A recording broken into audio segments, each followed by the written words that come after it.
హైదరాబాద్ స్థానిక సంస్థ ఎన్నికల్లో బీజేపీకి షాక్ ఇస్తానంటున్న బీజేపీ ఎమ్మెల్సీ అభ్యర్థి డాక్టర్ గౌతమ్రావు మనతో ఉన్నారు. ఒక్కసారి ఎన్నికల ప్రచారం, ఎన్నికల వ్యూహానికి సంబంధించి ఏ విధంగా సిద్ధమయ్యారని మాట్లాడించేటువంటి ప్రయత్నిద్దాం. సార్, ఆల్రెడీ కాసేపట్లో ప్రచారం ముగుస్తుంది. ఎలా జరిగింది మీ ప్రచారం?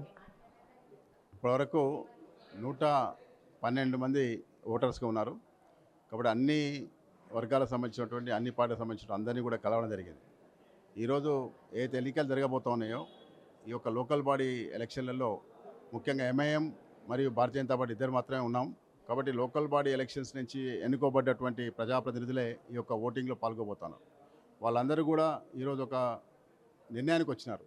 ఎంఐఎంను అడ్డుకోకుంటే హైదరాబాద్లో శాంతియుతమైనటువంటి వాతావరణం, అభివృద్ధి జరగదు. ఏదైతే ఎంఐఎం డామినేటింగ్ ఉన్నటువంటి ఏరియాల నుంచి ఏ విధంగా మిగతా వర్గానికి సంబంధించిన ప్రజలందరూ కూడా మైగ్రేట్ అయినారు. ఆ విధమైనటువంటి విషయాలు అన్నీ తెలిసిన విషయాలు కాబట్టి మళ్ళీ మిగతా ప్రాంతానికి కూడా వాళ్ళు విస్తరించినట్టయితే అదే ప్రభావం ఇక్కడ కూడా ఉంటే ఇబ్బంది కలుగుతుందని చెప్పి అయితే ప్రజలు కూడా వారి మీద ఒత్తిడి తీసుకొస్తా ఉన్నారు. కాబట్టి రేపు ఓటింగ్లో పాల్గొవాలా. ఏదైతే జాతీయ భావం కలిగినటువంటి జాతి వ్యతిరేకమైనటువంటి పార్టీలు రెండే పోటీలో ఉన్నాయి. కాబట్టి జాతీయ భావం కలిగినటువంటి నన్ను సమర్థించడానికి వాళ్ళందరూ కూడా ముందుకు వస్తూ ఉన్నారు. తప్పకుండా రేపు జరగబోయేటువంటి ఎన్నికలలో పాల్గొంటారు, ఓటు వేస్తారు. కానీ ఎంఐఎంకు కొంత చూడొచ్చు, బీఆర్ఎస్కు సంబంధించి ఇప్పటికే విప్ జారీ చేసింది. విప్ పనిచేస్తలేదన్నప్పటికీ కూడా కొంతమంది కార్పొరేటర్ల మీద మీరు ప్రజలు ఒత్తిడి తీసుకొస్తారు, దానికి అనుగుణంగా మీ కార్యాచరణ కూడా ఇప్పటికే ప్రకటించారు. అటువంటికి సంబంధించి ఆ బీఆర్ఎస్ కార్పొరేటర్లు కానీ కాంగ్రెస్ వాళ్ళు ఎవరైనా మీతో టచ్లోకి వచ్చారా? అందరూ మాట్లాడుతూ ఉన్నారు. కాంగ్రెస్ వాళ్ళు మాట్లాడుతూ ఉన్నారు, తర్వాత బీఆర్ఎస్ వాళ్ళు మాట్లాడుతూ ఉన్నారు. ఓటింగ్ వస్తామని చెప్తున్నారా సార్? ఓటింగ్ వస్తాము, తర్వాత మా పార్టీ నాయకుల మీద కూడా మళ్ళీ మేము ప్రెషర్ చేస్తూ ఉన్నాము ఇది విత్డ్రా చేసుకోవాలని చెప్పి. ఎందుకంటే డెమోక్రసీలో మళ్ళీ మీరు రేపు పోయి ఓటు అడగాలంటే మీరు మొన్న ఇచ్చినప్పుడు ఓటు ఎందుకు వేయలేదని మమ్మల్ని ప్రజలు అడుగుతారు. కాబట్టి మాకు ఆ ఓటు వినియోగించుకోవడానికి మాకు అవకాశం ఇవ్వని చెప్పి వాళ్ళు అడుగుతూ ఉన్నారు. కాబట్టి ఒకవేళ వాళ్ళు కనుక చేయనట్టయితే మేము విప్పును ధిక్కరించి కూడా ఓటింగ్లో పాల్గొంటామని కూడా చెప్తా ఉన్నారు. మరొక పక్క మీరు ఒకటే నినాదం, అసలు ఆ ఎంఐఎంకు ఓటేస్తే బాంబు పేలులతో హైదరాబాద్ మళ్ళీ మారుమోగుతుందని ఒక విషయాన్ని కూడా జనాల్లోకి తీసుకెళ్తున్నారు.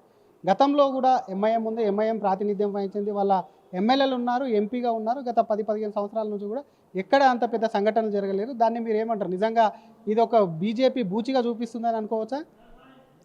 ఈరోజు కేంద్రంలో భారతీయ జనతా పార్టీ మోడీ గారి నాయకత్వంలో ఉంది కాబట్టి ఈ మాత్రం శాంతియుతంగా ఉండగలుగుతాం.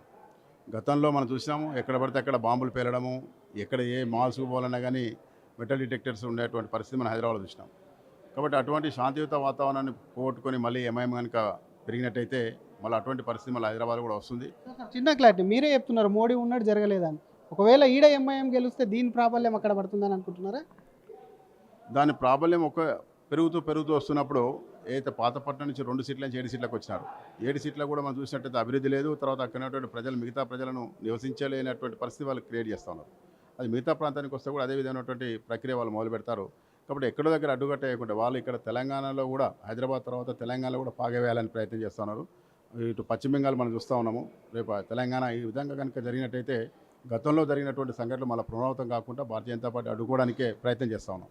కొన్ని ఇందాక చూసాం, కొన్ని ఫ్లెక్సీలు వెలిసాయి హిందూ సంఘాల పేరుతోని. ఎవరైనా సరే కార్పొరేటర్లు అటు హిందూ మా దేవుళ్ళని అవమానిస్తున్నారు, హిందూ వ్యతిరేక శక్తులకు ఓటేయద్దు, 15 నిమిషాల్లో ఖతం చేస్తామన్న వారికి ఓటేయద్దు, కార్పొరేటర్లు ఓటేయాలని హిందూ సమాజం పెట్టిందా? బీజేపీ ఆ ఫ్లెక్సీలు పెట్టించేదని కొంత చర్చ జరుగుతుంది. బీజేపీనా హిందూ సంఘాల? ఇక్కడ హైదరాబాద్ ఉన్నటువంటి హిందువులు ఆ ఫీలింగ్ ఉన్నారు ఈరోజు. ఎందుకంటే ఎంఐఎం కనుక వచ్చినట్టయితే, ఎందుకంటే గతంలో రజాకార్ల ప్రభావం ఏ విధంగా తెలంగాణ ప్రజలు అనుభవించినారో అదే దాని ఎంఐఎం కూడా చేస్తుందని చెప్పి ఇప్పుడు హైదరాబాద్లో ఉన్నటువంటి యాకత్పుర, బౌద్ధపురాలో కూడా మెజార్టీ ప్రజలు ఒకప్పుడు హిందువులు ఉన్నారు. ఈరోజు మెజార్టీ కాదు కదా, ఒక నామినల్ ప్రజలు అక్కడ ఉన్నారు. కాబట్టి ఆ విధంగా మిగతా ప్రాంతంలో ఉన్నటువంటి ప్రజలు కూడా చూస్తూ ఉన్నారు, గమనిస్తూ ఉన్నారు. కాబట్టి అక్కడ ఉన్నటువంటి హిందువులందరూ కూడా ఈరోజు ఫీల్ అవుతున్నారు, ఎందుకు ఈ పార్టీలు ఓటును బహిష్కరించమంటున్నారు, ఎందుకు ఎంఐఎంను సమర్థిస్తున్నారని చెప్పి అందరూ కూడా ప్రజలు బాధపడుతూ ఉన్నారు. కాబట్టి ఆ విధంగా అక్కడ ఉన్నటువంటి ప్రజాప్రతినిధుల మీద ఒత్తిడి తీసుకొస్తాను. ఒత్తిడి తీసుకొచ్చినే కాకుండా ప్రజలందరూ తెలియజేయడం కొరకు ప్రజలందరూ పోయి కూడా అక్కడ ఉన్నటువంటి ప్రజాప్రతినిధి మీద ఒత్తిడి చేయడానికి కొరకు ఈ విధమైనటువంటి వాళ్ళు హిందువులే వాళ్ళు చెప్తున్నారు. చాలామంది హిందూ సంఘాలు కూడా వచ్చి కలుస్తూ ఉన్నారు.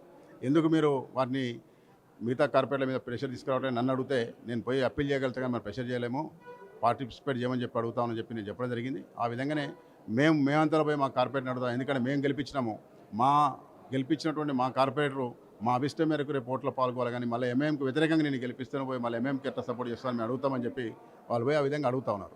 అది భారతీయ జనతా పార్టీకి మాకేం సంబంధం లేదు. అది అక్కడ స్థానిక ఉన్నటువంటి హిందువులు మాత్రమే ఆ యొక్క ఆలోచనతో ముందుకెళ్తా ఉన్నారు. సార్ ఇప్పటికే బీఆర్ఎస్ విప్పు జారీ చేసింది, కాంగ్రెస్ ఏమో సైలెంట్గా ఉంది, మద్దతు తెలుపుతుందా అని చెప్పలేదు, ఆ విప్పు జారీ చేసాం పాల్గొనొద్దని చెప్పలేదు. కానీ స్పష్టంగా వాళ్ళిద్దరిని తీసేస్తే ఉన్నటువంటి ఓట్లు ఎంత ఉన్నట్ల దాంట్లో అటు ఎంఐఎంకే బలం ఉంది కాబట్టి బీజేపీ దీన్ని ఎట్లా ఓవర్కమ్ చేయబోతుంది? ఒకవేళ భారతీయ జనతా పార్టీ ఒకటే అప్పీల్ చేస్తూ ఉంది. డెమోక్రసీలో ఉన్నాం, ప్రజాస్వామ్యంలో ఉన్నాం. తర్వాత రాజ్యాంగబద్ధంగా అయితే ఓటు హక్కు ఉందో ఈ పార్టీలు కూడా ఇంకా సమయం ఉంది. ఈ యొక్క ఓటును బహిష్కరించాలనే ఒక ఆలోచన దుర్మార్గమైన ఆలోచన. కాబట్టి ఆ విధంగా కాకుండా ఈరోజు ఎంఐఎంను అడ్డుకోవాలని చెప్పి అయితే ప్రజలు కోరుకుంటా ఉన్నారో ఆ విధంగానే ఓటు హక్కును వినియోగించుకొని ఈ యొక్క ఎంఐఎంకు వ్యతిరేకంగా ఉన్నటువంటి భారతీయ జనతా పార్టీ అభ్యర్థిని బలపరచాలని చెప్పి నేను అడుగుతా ఉన్నాను. ఆ విధంగానే రేపు మీరు ఓటు హక్కులో వినియోగించుకొని చేసినట్టయితే రాబోయేటువంటి ఎలక్షన్లో మీరు ప్రజల దగ్గర పోయి ఎట్లా మీరు మళ్ళీ ఓటు అడుగుతారని చెప్పి అడుగుతా ఉన్నాను. నేను గతంలో అధికారంలో పార్టీలు అన్ని పొలిటికల్ పార్టీలు కూడా జనవరి 25వ తారీఖు నాడు ఓటర్స్ డేగా అందరూ కూడా ఓట్లో పాల్గొవాలని చెప్పి అన్ని ప్రచార కార్యక్రమాలు చేసినాం. కానీ ఈరోజు వచ్చేవరకు మళ్ళీ దుర్మార్గమైనటువంటి ఆలోచన చేయడం తప్పు అని చెప్పి ప్రజలు అంటూ ఉన్నారు. కాబట్టి ఆ విధంగానే వీళ్ళ మనసు మార్చుకొని రేపు ఓటింగ్లో పాల్గొంటారు. తప్పకుండా భారతీయ జనతా పార్టీ అభ్యర్థిని నన్ను బలపరుస్తారని చెప్పి నేను అనుకుంటాను. ముందుగా హైదరాబాద్ అనగానే ఇప్పుడు మీరు నిలబడేది ఎక్కువ పాత బస్తీ నగరం ఉంటుంది. దానికి సంబంధించి మొన్న అసౌద్దీన్ స్పీచ్ కూడా చూసి ఉంటారు ఎంపీది. ఆ మీటింగ్కు సంబంధించి మీరు ఏం చెప్తారు? దాని ద్వారా ఏమన్నా ఓట్లు అడగాలనుకుంటున్నారా? ఒకటి ఎంఐఎం తర్వాత అసదుద్దీన్ ఓవైసీ వీళ్ళందరూ కూడా వాళ్ళ స్వార్థం కొరకు ఒక వర్గాన్ని రెచ్చగొట్టడం. ఏదైతే వక్ఫ్ బోర్డు సందర్భంగా మాట్లాడిన సంఘటనలు ఉన్నాయో మోడీ గారు ఈ దేశంలో ఉన్నటువంటి అన్ని వర్గాలు అన్ని మతాలకు సంబంధించినటువంటి అందరి ప్రజల యొక్క సుఖశాంతంగా జీవించే విధంగా అందరి అభివృద్ధి కోరుకున్నటువంటి పార్టీ అదే భారతదేశంలో ఉన్నటువంటి భారతీయ జనతా పార్టీ ఆలోచన. ఆ విధంగానే వక్ఫ్ బోర్డు సందర్భంగా కూడా ముస్లిం సమాజంలో ఉన్నటువంటి పేదలకు న్యాయం జరగాలనే ఆలోచనతో అయితే సవాళ్ళు చేశారో వాళ్ళు లబ్ధి పొందినటువంటి విషయాలు కొంతమందికే తెలుసు. కాబట్టి మిగతా సమాజానికి అవి తెలిస్తే మా పుట్టగతులు ఉండని ఆలోచనతో ఆ విధంగా ప్రజలను రెచ్చగొట్టి ఈ విధంగా మాట్లాడుతున్నారు. అవన్నీ కూడా గమనిస్తూ ఉన్నారు. కొద్ది రోజులనే ముస్లిం సమాజం కూడా బయటకు వచ్చి వాళ్ళ వ్యతిరేకంగా ఉద్యమం చేసేటువంటి సమయం కూడా ఆసనమవుతుంది. సార్ చివరిగా బీజేపీ గెలుపు కోసం ప్రయత్నిస్తుందా? కేవలం మేము ఎంఐఎంకు ప్రత్యామ్నాయం మేమే ఎంఐఎంకు పోటీ ఇస్తామని చెప్పి కూడా చెప్పేందుకు అభ్యర్థిని నిలబెట్టిందా? ఒకటి ఈరోజు బలంగా ఎంఐఎంకు వ్యతిరేకంగా ఎంఐఎంతో పోరాడే శక్తి ఉన్న పార్టీ భారతీయ జనతా పార్టీ ఒకటే అనేది ప్రజలలో మేము గట్టిగా చెప్పదలుచుకున్నాం. రెండోది ఈరోజు బీఆర్ఎస్ కాంగ్రెస్ పార్టీ అభ్యర్థులు లేరు కాబట్టి ఎంఐఎంకు భారతీయ జనతా పార్టీకి పోటీ. కాబట్టి బీఆర్ఎస్ కాంగ్రెస్ సంబంధించినటువంటి ఏవైతే ఓటర్స్ ఉన్నారో వారు కూడా భారతీయ జనతా పార్టీ అభ్యర్థికి ఓటైపోతున్నారు. ఎందుకంటే ఎంఐఎం యొక్క ఆగడాలు ఎంఐఎంను ఎదుర్కోవాలంటే భారతీయ జనతా పార్టీ బరిలో ఉంది కాబట్టి భారతీయ జనతా పార్టీ సమర్థిస్తారు. All the best sir.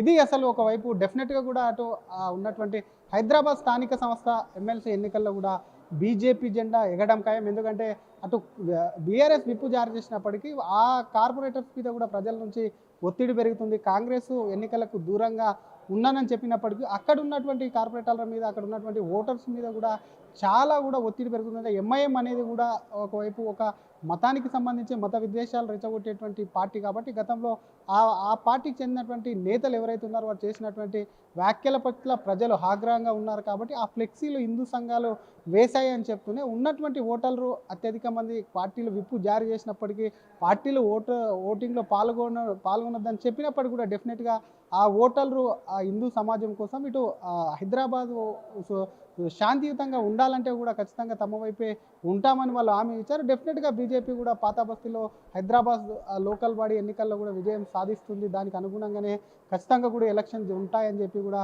అటు బీజేపీ ఎమ్మెల్సీ అభ్యర్థి గౌతమ్ రావు ఆశాభావం వ్యక్తం చేస్తున్నారు. కెమెరామ్యాన్ శివతో శ్రీధర్, RTV హైదరాబాద్. మరిన్ని వీడియోస్ కోసం ఛానల్ ని సబ్స్క్రైబ్ చేయండి. లేటెస్ట్ అప్డేట్స్ కోసం వాట్సాప్ ఛానల్ ని ఫాలో అవ్వండి. ఆ లింక్ డిస్క్రిప్షన్ లో ఉంది.